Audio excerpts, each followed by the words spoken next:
नमस्कार दोस्तों, आज मैं आपको चौथ माता की व्रत कथा और संकष्टी गणेश चतुर्थी की व्रत कथा सुनाऊंगी।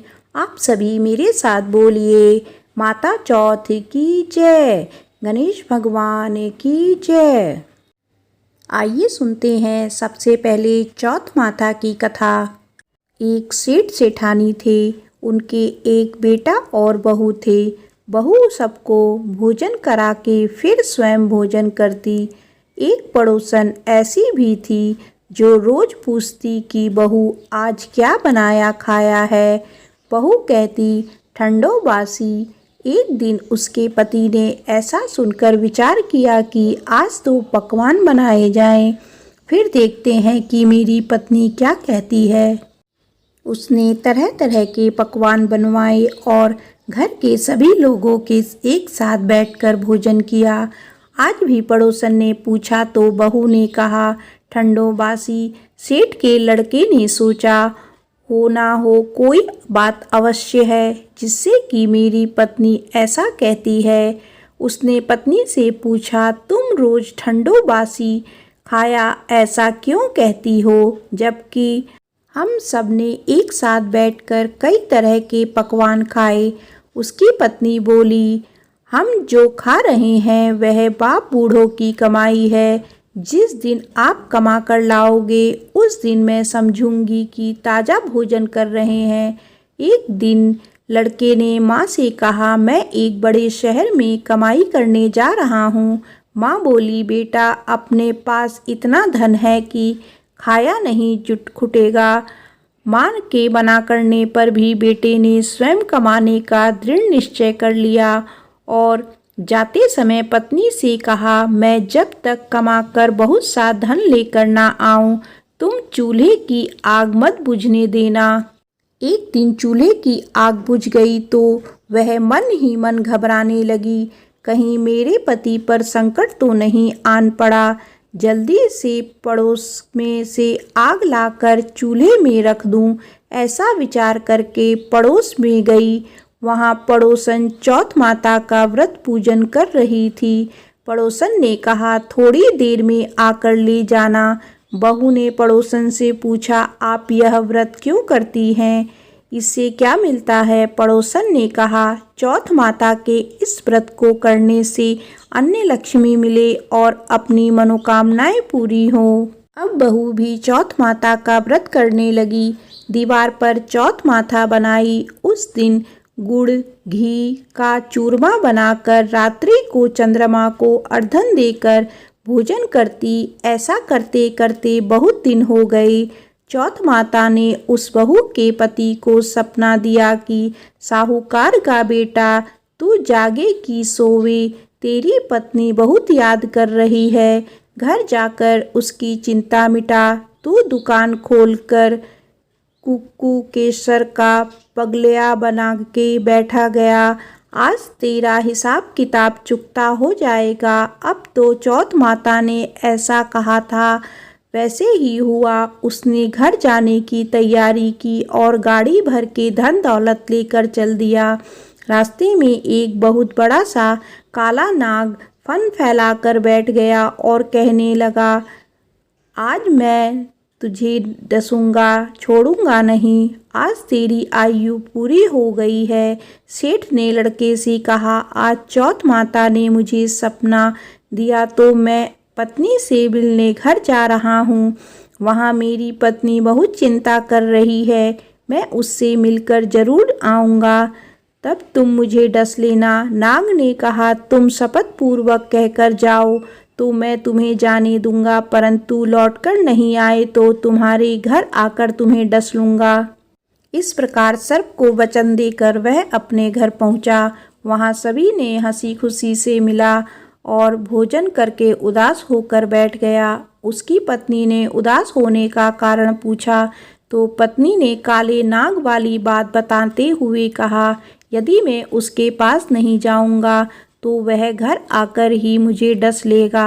पत्नी बहुत चतुर थी। उसने कहा कि आप घबराओ नहीं, लेट जाओ, मैं एक उपाय करती हूँ।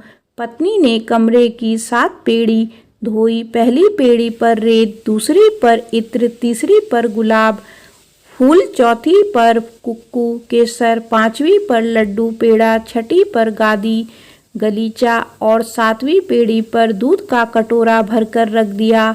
इस प्रकार वह 7 ही पेड़ी सजाकर बैठ गई। आधी रात होते ही नाग आकर पेड़ी चढ़ने लगा। पहली पेड़ी पर रेत में लौट गया और कहने लगा कि सेठ की बहू ने आराम तो बहुत दिया, पर वचनों से बंधकर आया हूँ, सो डसूंगा अवश्य ही। इसी प्रकार 7 पेड़ियों पर नाग आराम करता हुआ और कहता हुआ कि डसूंगा जरूर, कमरे में जाने ही वाला था कि चौथ माता ने विचार किया कि मैं इसे नहीं बचाऊंगी तो संसार में धर्म कर्म और व्रत पूजन कौन करेगा।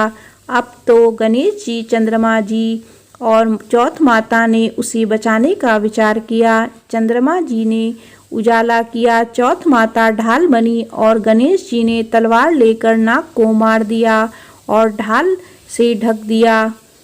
अब बहू भी थकी हारी सो गई। दिन उगा तो लोग बेटे से मिलने आए, परंतु बेटा बहू तो उठे ही नहीं थे। बहुत देर हो गई तो माँ उन्हें उठाने गई। माँ ने 7 पेड़ियों पर जो कुछ देखा तो बहुत घबराई और बेटा बहू को आवाज लगाई। बेटा बहू उठे तो देखा कि एक ढाल तलवार वहाँ पड़ी है। अब ढाल उठाई तो वहीं काला नाग मरा हुआ पड़ा है। बेटा बहू ने सोचा कि आज तो धर्म कर्म ही आड़े आ गए, जो भगवान गणेश जी और चौथ माता ने अपनी रक्षा की। चौथ माता, आपने जैसी सेठ के बहू बेटे की रक्षा की, वैसी सबकी रक्षा कीजिए।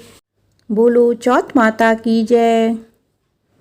आइए सुनते हैं दूसरी कथा, संकष्टी गणेश चतुर्थी की व्रत कथा। एक समय की बात है जब धर्मराज युधिष्ठिर ने भगवान श्री कृष्ण से कहा, हे प्रभु, अश्विनी माह के कृष्ण पक्ष को आने वाली संकट चतुर्थी को किस गणेश की पूजा की जाती है, उनका किस प्रकार पूजन किया जाता है, आप मुझे विस्तार पूर्वक बतलाइए, मैं जानने को उत्सुक हूँ। तब भगवान श्री हरि ने हर्षित होके युधिष्ठिर से कहा, हे धर्मराज, एक बार माता पार्वती ने भी पुत्र गणेश से यही प्रश्न किया था कि हे पुत्र, अश्विनी माह में आने वाली कृष्ण चतुर्थी को किस गणेश की पूजा और व्रत किया जाता है, यह व्रत करने से किस पुण्य फल की प्राप्ति होती है, उसकी कथा सुनने को मैं भी उत्सुक हूँ, मुझे विस्तार पूर्वक सुना।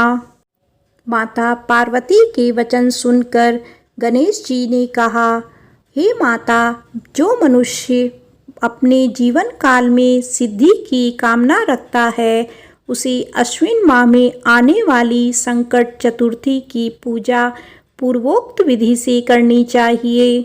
सुनते हैं श्री कृष्ण वाणासुर की कथा। अश्विन माह को कृष्ण पक्ष को आने वाली संकट चतुर्थी को कृष्ण और वाणासुर की कथा के अनुसार एक समय की बात है जब वाणासुर की पुत्री उषा ने अपनी सुषुप्तावस्था में अनिरुद्ध को अपने स्वप्न में देखा। स्वप्न में अनिरुद्ध से विरह होने पर वो इतनी व्याकुल हो गई कि उसके चित्त को किसी प्रकार की शांति नहीं मिल पा रही थी। प्रातः होते ही उसने अपनी सखी चित्रलेखा को तुरंत बुलवाया और अपने स्वप्न की बात उससे कही और उसने त्रिभुवन के समस्त प्राणियों के चित्र उससे बनवा डाले। उषा व्याकुल अवस्था में सभी चित्र को देख रही थी। तब अचानक से उसके नेत्र अनिरुद्ध के चित्र पर जाके ठहर गए। उसने तुरंत कहा, अरे, मैंने इसी व्यक्ति को अपने स्वप्न में देखा था, इसी के साथ मेरा पानी ग्रहण हुआ था। हे मेरी प्रिय सखी, जाओ और यह व्यक्ति जहाँ कहीं भी मिल सके इसे ढूंढ के लाओ, अन्यथा इसके वियोग में मेरे प्राण पखेरु उड़ जाने हैं। अपनी सखी की यह दशा देखकर चित्रलेखा तुरंत अनिरुद्ध की खोज से वहाँ से निकल पड़ी। सभी नगर और लोक को भ्रमण करते हुए वो द्वारिका नगरी जा पहुँची। उसने वहाँ अनिरुद्ध को निद्राहीन देखा। वो बिना समय गवाए अनिरुद्ध को उसके पलंग समेत उठाकर वाणासुर की नगरी की ओर प्रस्थान कर गई। गोधूली वेला में उसने अनिरुद्ध समेत वाणासुर की नगरी में प्रवेश किया। यहाँ प्रद्युम्न का अपने पुत्र वियोग में हाल बेहाल हो गया था और उसको एक असाध्य रोग ने ग्रसित कर लिया था। यहाँ अपने पुत्र प्रद्युम्न और पौत्र अनिरुद्ध की घटना से भगवान श्री कृष्ण भी व्याकुल हो उठे थे। वहीं रुक्मिणी जी में अपने पौत्र की अनुपस्थिति में दुखी मन से विलखने लगी और मन से श्री कृष्ण से कहने लगी, हे नाथ, क्या हमारे पौत्र अनिरुद्ध का किसी ने अपहरण किया है या वो खुद अपनी इच्छा से कहीं चला गया है? मैं अत्यंत शोकग्रस्त हूँ। कहीं मैं अपने प्राण न त्याग दूँ। रुक्मिणी जी की ऐसी दशा देख श्री कृष्ण जी ने तुरंत यादवों की सभा बुलाई। वहाँ उन्हें महर्षि लोमस के दर्शन हुए। उन्होंने महर्षि लोमस को प्रणाम किया और आदर सत्कार से स्थान दिया और उन्हें वहाँ घटित हुई पूरी घटना विस्तार से कह सुनाई। श्री कृष्ण जी व्याकुल मन से महर्षि लोमस से कहने लगे, हे मुनि श्रेष्ठ, हमारा पौत्र अनिरुद्ध कहाँ चला गया? कहीं उसका अपहरण तो नहीं हो गया या कहीं वो स्वयं ही तो कहीं नहीं चला गया? आखिर कौन उसे लेकर चला गया, यह मैं नहीं जानता हूँ। यहाँ पूरी द्वारिका नगरी में शोक की आंधी छाई हुई है। उसकी माता अपने पुत्र वियोग में अत्यंत दुखी है। श्री कृष्ण जी का विलाप सुनकर तुरंत महर्षि लोमस बोले, हे कृष्ण, वाणासुर की कन्या उषा की सखी चित्रलेखा ही आपके पौत्र अनिरुद्ध का अपहरण किया हुआ है और उसने अनिरुद्ध को वाणासुर के महल में छुपा के रखा हुआ है। यह सारी बात मुझे स्वयं नारद जी ने आके बताई हुई है। अतः हे कृष्ण, आप अश्विन माह के कृष्ण पक्ष को आने वाली संकटा चतुर्थी का अनुष्ठान कीजिए। इसी करने मात्र से अवश्य ही आपका पौत्र लौटकर वापस आ जाएगा। इतना कहकर महर्षि वन की ओर प्रस्थान कर गए। श्री कृष्ण ने महर्षि लोमस की कथा अनुसार आने वाली संकट चतुर्थी व्रत का अनुष्ठान किया। इस व्रत के फलस्वरूप उन्होंने अपने परम शत्रु वाणासुर पर विजय प्राप्त की। यद्यपि महादेव शिव शंकर ने भी श्री कृष्ण वाणासुर युद्ध में वाणासुर के पक्ष में रहकर उनकी सहायता की थी, फिर भी वाणासुर युद्ध में परास्त हो गया था। युद्ध में भगवान श्री हरि ने वाणासुर पर कुपित होते हुए उसकी सहस्त्र भुजाओं को काट डाला था।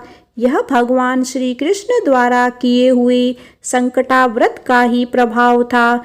भगवान श्री गणेश को प्रसन्न करने और अपने जीवन के संपूर्ण विघ्नों को हरने के लिए इस व्रत के समान और कोई दूसरा व्रत नहीं है। भगवान श्री कृष्ण कहते हैं, हे कुंती नंदन, आपके मार्ग में आने वाली समग्र विपत्तियों के नाश के लिए अश्विन माह के कृष्ण पक्ष को आने वाली संकटी चतुर्थी व्रत के पर्यायी और कोई व्रत नहीं है। अतः इस व्रत को हर मनुष्य को अवश्य करना चाहिए। इसके प्रभाव मात्र से आप अपने शत्रुओं पर विजय प्राप्त करेंगे एवं राज्याधिकारी भी बनेंगे। इस व्रत की महिमा का गान बड़े बड़े विद्वान भी करने में असमर्थ हैं। हे राजन, मैंने इस व्रत का अनुभव स्वयं किया है, इसीलिए मैं आपसे कह रहा हूँ। अश्विन संकट चतुर्थी व्रत कथा समाप्त होती है। आप सभी मेरे साथ बोलिए, ओम श्री गणेशाय नमः।